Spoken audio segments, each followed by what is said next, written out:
vous parler donc de la néphropathie induite au produit contraste, même si le terme induit au produit contraste peut être encore discuté, et comment ça peut être un marqueur de risque coronaire.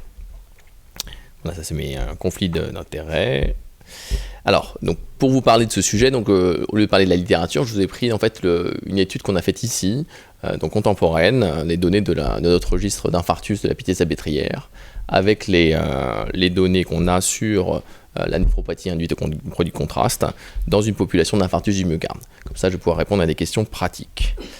Alors, première question, c'est quel est le mécanisme de cette néphropathie induite? Alors, il est complexe et globalement il est peu connu.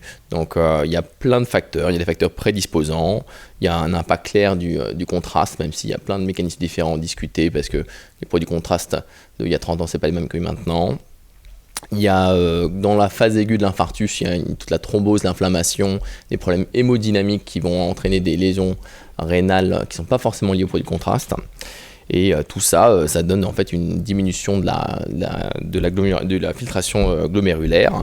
Et donc ça donne cette petite insuffisance rénale aiguë transitoire qu'on appelle donc néphropathie au produit contraste et qui peut avoir un impact, on va le voir.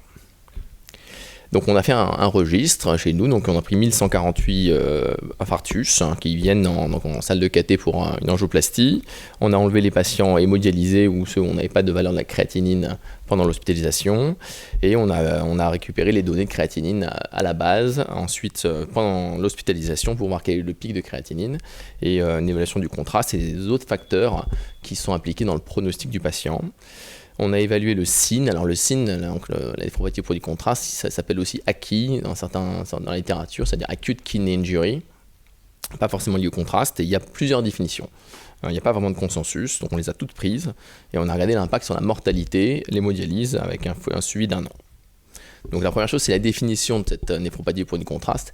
Elle n'est pas standardisée. Il y en a une standard sur l'augmentation absolue de la créatinine, il y en a une autre sur la variation relative de la créatinine, et il y en a deux autres sur la variation relative, cette fois-ci de la filtration glomérulaire, estimée par soit la formule MDRD, soit la nouvelle formule CKD-EPI. Donc vous voyez, il y a plusieurs définitions, pas de consensus, pas de définition universelle.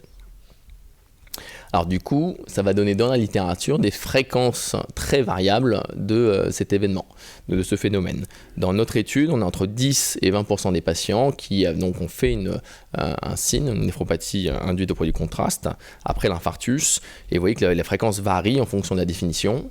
Et elles varient aussi si on en exclut les patients avec une instabilité hémodynamique. Parce que clairement, le fait de faire un choc cardiogénique à la phase aiguë d'un infarctus, on a beau injecter de l'iode, il y a l'hémodynamique qui compte, et donc le taux baisse autour de 7 à 15% par rapport à l'injection d'iode. Les injections d'iode, on est autour de 270 millilitres à peu près de d'iode pour une coronarographie et une angioplastie en urgence. Alors, quelle est l'implication clinique? En fait, 97% des cas, c'est asymptomatique et c'est une décroissance de la fonction rénale transitoire qui va revenir à la normale du lendemain ou à 10 jours plus tard. Donc en fait, dans 97% des cas, c'est invisible, ce n'est que biologique. Dans 3% des cas, il va y avoir une insuffisance rénale aiguë, en tout cas dans notre étude, qui vont amener l'hémodialyse. Néanmoins, quand on regarde en détail, il y a plus que 0,4% des patients qui vont avoir besoin d'une dialyse après une coronarographie, une angioplastie, si on exclut les patients en choc cardiogénique, les arrêts cardiaques et les patients qui viennent déjà avec une insuffisance rénale préterminale. Donc au final, ça fait peu de complications graves, beaucoup de complications anodines biologiques. Et en fait, si on regarde les gens qui sont en dialyse permanente ou qui ont besoin d'une transplantation rénale dans l'année, il n'y en a aucun. Voilà, alors la question c'est est-ce que le contraste, est-ce que c'est vraiment une néphropathie induite au produit contraste seul? Est-ce que le contraste joue? Là vous avez deux graphiques. Le premier c'est la variation de la créatinine en fonction de la quantité de contraste. L'autre côté c'est la même chose mais avec la décroissance de l'estimation de la filtration glomérulaire. Et en pratique vous voyez qu'il n'y a pas vraiment de corrélation linéaire. Alors c'est surtout lié au fait qu'on n'utilise pas de très grandes quantités de produits contraste comme ça a été fait dans la littérature à l'époque des nécroses tubulaires aiguës à l'iode, c'était 700 ml voire plus. Donc la moyenne on est autour de 200-300 et il n'y a pas vraiment de relation aiguë. Donc c'est comme ça, c'est une relation donc, qui est plus complexe. Donc, il y a des facteurs prédisposants, il y a l'angioplastie avec l'iode, mais c'est pas juste le contraste.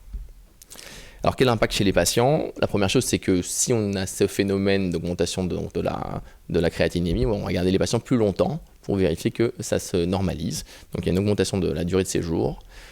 Du coup, ça entraîne des coûts plus élevés d'hospitalisation. Et la question, c'est est-ce qu'il y a un impact clinique en termes d'événements durs, comme la mortalité. Et donc là, on a le résultat de notre étude où on voyait la mortalité, donc les 4 courbes de couleur, c'est la mortalité à 1 an, selon les 4 différentes définitions du SIN. La classique, celle qui s'appelle Rifle, Aikin et l'autre Rifle en fonction de si on utilise la formule MDRD ou CKD. Et que vous voyez que clairement, on peut bien identifier des patients à très haut risque de mortalité par rapport à un patient qui ne veut pas faire de néphropathie au point du contraste. Donc c'est clairement un marqueur, en tout cas un marqueur de risque sur la mortalité chez le patient coronaire. Voilà, si on fait une multivariée, il y a 2 facteurs qui sortent en termes d'insuffisance rénale. C'est l'insuffisance rénale préexistante, qui est un facteur clair de mortalité. Si vous avez une clairance inférieure à 30 ml à l'arrivée, avant même d'avoir une angioplastie, un examen iodé. Donc c'est un facteur de mortalité et le SIN sort aussi comme facteur de mortalité indépendant. Donc en conclusion, il est assez surprenant de voir que cette variation transitoire biologique de la créatinine qui se normalise complètement est un très fort marqueur de mortalité chez les patients, donc coronariens. Donc, et en fait, on ne sait pas vraiment quel est l'impact. Est-ce que c'est un marqueur de la maladie? Est-ce que c'est un marqueur de risque, une fragilité du patient? Est-ce que c'est lié au traitement? Est-ce que c'est tout l'ensemble? Donc ça reste encore assez inconnu, cette relation avec la mortalité, sachant que cet événement est quasiment réversible chez la majorité des patients. Et donc l'idéal, ça serait de diminuer l'incidence de cette complication de l'examen iodé en appliquant des stratégies potentielles. Une des stratégies, il y en a eu pas mal d'essais randomisés avec des stratégies. La dernière qui a été faite, c'était l'hydratation dans des patients avec une insuffisance rénale déjà un peu avancée, avant un examen iodé. C'était une belle publication dans le Lancet cette année. Et malheureusement, il n'y avait pas de différence avec l'hydratation par rapport à une absence d'hydratation. Donc on est quand même assez, pour l'instant, démunis en termes de stratégie préventive. Enfin, je vous remercie. Merci beaucoup, Johan. Ça installe les choses. Est-ce qu'il y a des questions sur la néphropathie induite par les produits de contraste? Alors non, en fait, nous on pensait que c'était dose dépendant et en fait là on n'a pas l'impression que ça l'est. Alors après il faudrait peut-être plus de valeurs extrêmes. Sur cette courbe là vous avez toutes les doses là de 0, il n'y a pas de 0 puisqu'on fait quand même une coronarographie de 100 à 800 ml de d'iode injecté. Et là vous voyez la variation, l'augmentation de la créatinine et ici où la décroissance du débit de filtration glomérulaire. Donc là, il y a une relation qui est extrêmement faible. C'est ajusté sur la fonction rénale initiale. C'est l'augmentation de la créatinine d'un côté, en absolu, et de l'autre côté, c'est la diminution relative de débit de filtration glomérulaire.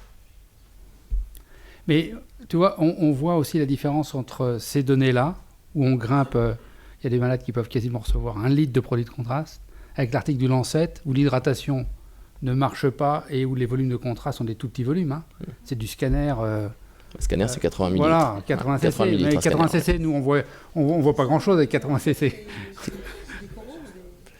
C'était surtout des imageries courtes. 80 ml. Parce que c'est déstabilisant. Je ne sais pas si vous avez vu le papier, mais oui. Déstabilisant quand même. L'article du Lancet qui dit l'hydratation ne sert à rien.